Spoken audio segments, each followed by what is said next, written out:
အားလုံးပဲမင်္ဂလာပါကျွန်တော်ဒီနေ့ပို့ချပေးမယ့် Excel သင်ခန်းစာတော့ VLOOKUP formula H lookup formula သုံးပြနေလို့ဖြစ်ပါတယ်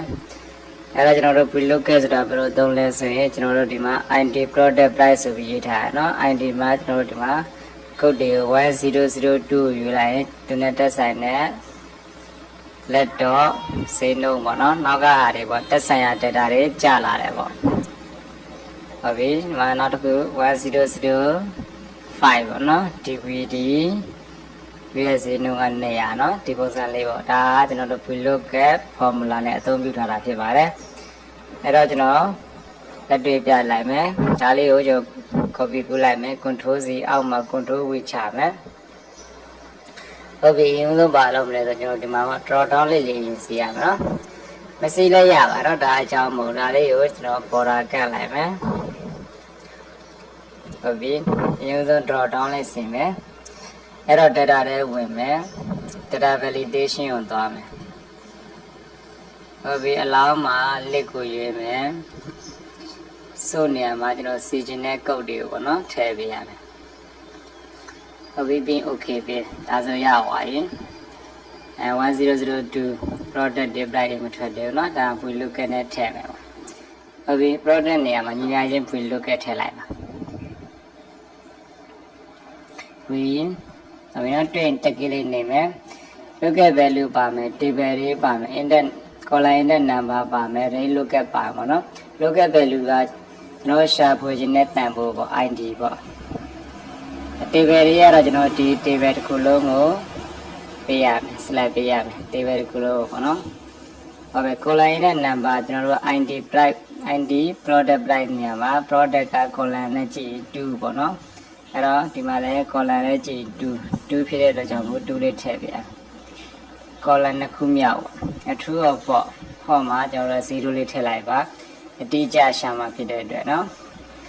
အဲ့ဒါခေါ်လိုက်ဒါဆိုရင်1002ဆိုလက်တော့ပေါ်နေပြီဟုတ်နော်1006ဆိုရင်ဘာဖြစ်မလဲ CD ပေါ်နေဟုတ်နော်ဒါတွေမှန်နေပြီအဲ့တော့ price ကိုလည်းကျွန်တော်တို့ VLOOKUP နဲ့ထည့်မယ်ညီမချင်း VLOOKUPတက်ကလေးသုံးလိုက်မယ် lookup value ဒီတိုင်းနော် table ခုလုံးသွားမယ် column နဲ့ number ID product price ဆိုတော့ price က column 3ခုမြောက်3ကိုထည့်မယ်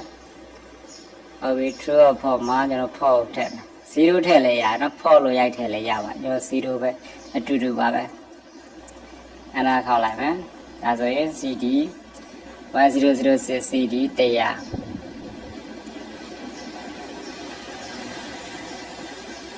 1007 comment တော့ရနော်ဒါ VLOOKUP သုံးပြုနေဖြစ်ပါတယ်ဒါကတော့ကျွန်တော်ပုံစံနမူနာလေးနဲ့ပြတာပါနော်တခြားဇာတ်တွေမှာလည်းဒီလို VLOOKUP formula ကိုနည်းမိပြီးတော့အသုံးပြုတတ်အောင်လေ့ကျင့်ကြပါနော် formula လေးကဒီတိုင်းလေးတွေပဲထည့်ရတာပါ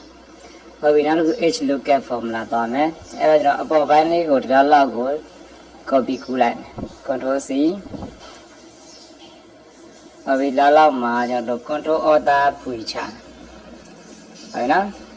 ပြီးကျွန်တော်တို့ကဒီမှာ control author ဖွင့်ချတယ် transport အနေနဲ့သွားမယ် okay ဒါဆိုရင် horizontal H lookup ဆိုတာက horizontal lookup ပါ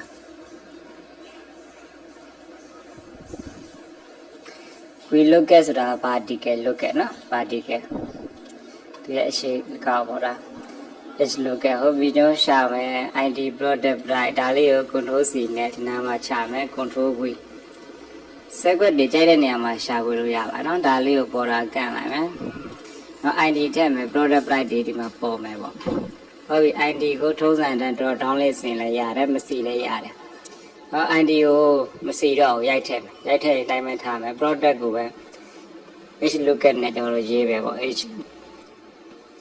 ဟုတ်ပြီဒီမှာကျွန်တော် H lookup လို့ရေးလိုက်မယ်နော် H တက်ကလေးသုံးမယ် lookup value ပါမယ် table တွေပါမယ် row index number ပေါ့နော်ဒီမှာ column index ဒီမှာ row index လို့ကွာသွားတယ်အဲ့တော့ lookup value ပါကိုရှာပါလဲ ID ကိုရှာမယ်နော် table တွေကျွန်တော် table တစ်ခုလုံးကိုကျွန်တော် select ပေးရမယ်ဟုတ်ပြီဒါ table ပြီး comma လေးလာမယ် row index number row ဘယ်နှခုမြောက်မှရှာမှာလဲတော့ H lookup နဲ့ VLOOKUP ရဲ့ကွာဟမှုက VLOOKUP က column ကိုရှာတယ် H lookup က row ပေါ့နော် horizontal ဟုတ်ပြီညrow in တဲ့ number ပဲ anti product price ဆိုတော့ product က number 2ပဲထည့်ရမယ်နော် row number 2ဟုတ်ပြီ2 of 4 0ပဲထည့်ပါ4ရင်ခွင့်ပိတ် enter count ဟုတ်ပြီ NA ပေါ်လာဘာကြောင့်လဲဆိုရင်ကျွန်တော်တို့ဒီမှာ ID တစ်ခုခုမထည့်ရတယ်လို့ဥပမာကျွန်တော်1001ထည့်ပြီး enter count လိုက်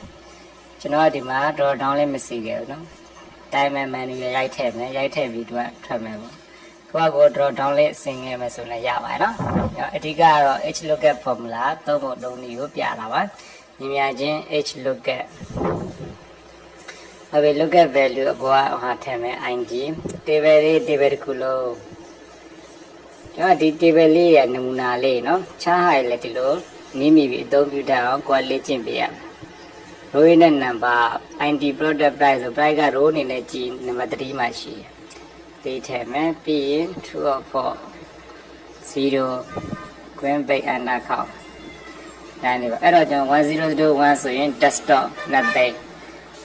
ဒီအတန်းလေးကိုသူပြသွားတယ်အဲ့တော့ကျွန်တော်1005ကိုရှာမယ်1005 enter count လိုက်ဟော TV နေရာဟောဒီအတန်းလေးနော်ဒါဆိုရင်မှန်တော့ရနော်1003ကိုရေးကြည့်မယ်1003enter count ဒီအတန်းလေးရောနော်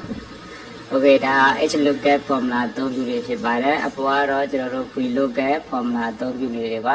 အားလုံးအဆင်ပြေပါစေ